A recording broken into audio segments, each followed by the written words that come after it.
prostat problemlərindən əziyyət çəkənlər, damcı, qırıq-qırıq sidiq edənlər, haçalı şəkildə sidiq edənlər, adenoma problemi olanlar, gecələr 3-4 dəfə durub sidiq edirsənsə, sidik zamanı yanma, göynəmə, bu kimi hallar varsa da, müxtəlif dərmanlar istifadə edirsən, nəticə görmürsənsə, videonu sona qədər diqqət edinlər.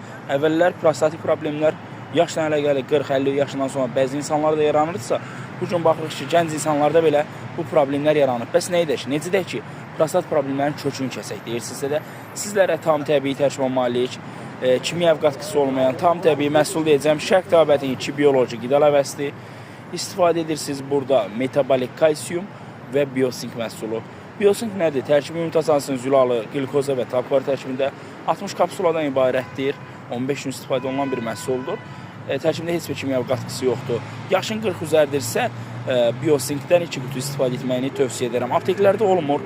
Tibet məhsuludur. Tibet mərkəzindədir. Mərkəz 28 mayda yerləşir. Azərbaycanda bütün bölgələrinə çatdırılması var. Gəlib özünüzdə əldə edə bilərsiniz.